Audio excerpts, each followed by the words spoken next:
Hey, it's Amway from Difference of Skill, and this is Card for Dot episode 24. Unless I got that wrong, but anyway. I guess the number doesn't really matter. So this is another new card. It is Dorgal Liberator, and no, I'm sorry, it's not DDDR, Dauntless Strike, whatever reverse.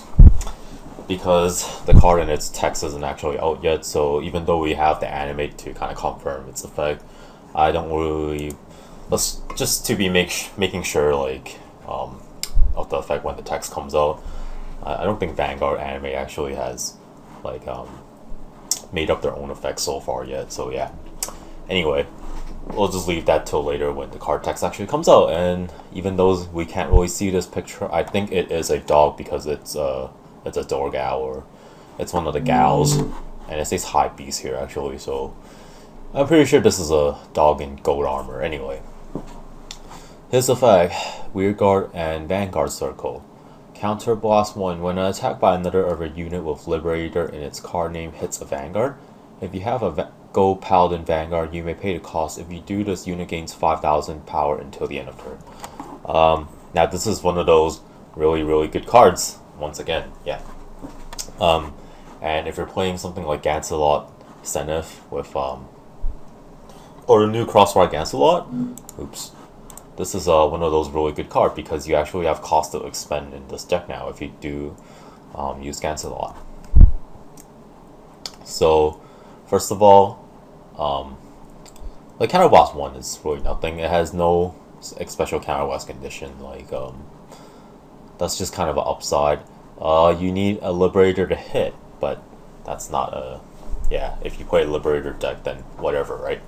Now, the really good things about this card compared to one of the last card that I did in the other episode, the Jewel Knight, is that this card needs another card to hit, but this card includes the Vanguard and the Weird Guard, so it doesn't, or it has no condition on which Weird Guard circle it has to, which unit in specific circles have to hit the Vanguard, meaning that basically this puts a lot of pressure on your opponent, because if this card gains 5,000 power, putting it at 14 base, and with the standard any sort of booster in this current format is 7k, this basically hits 21, and since Crossfire isn't exactly the biggest deal in this current format anymore, hitting 21 is quite a big deal, because one of the things about this new format is that it's actually quite hard for units to hit 21 nowadays because of because everyone basically stopped playing the grade 3s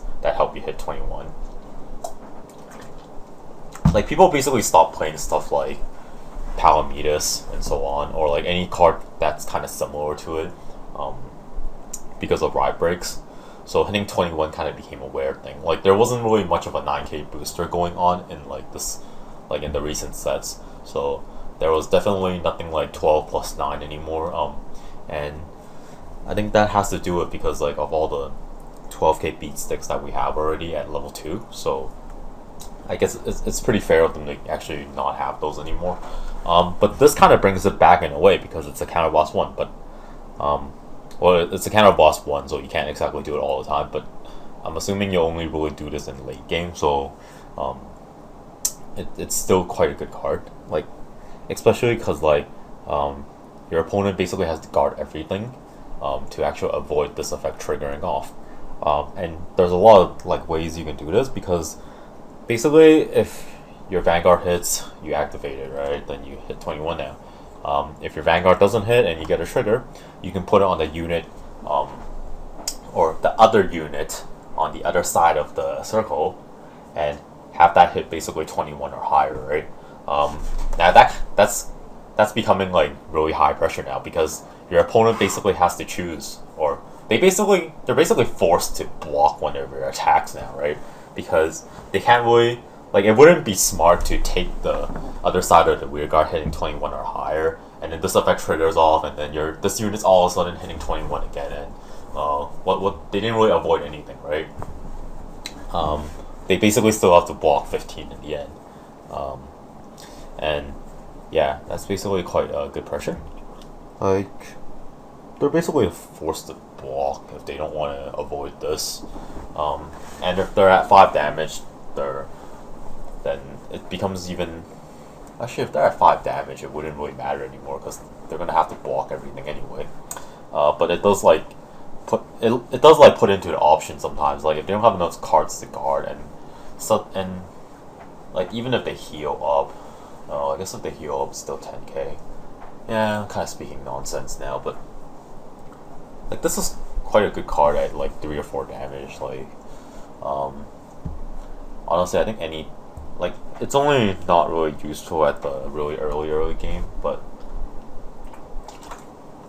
it does put like a lot of pressure on your opponent. It's one of those good grade 2s basically that like it's better than Blaster Play maybe. Not really. Or sort of actually. I think it's quite decent to run one of these. Not really a downside. Like I think this type of card can basically help you replace the 10k vanilla thing again, because like I think this effect is good enough to consider playing multiple copies of. It requires little setup, like honestly really little.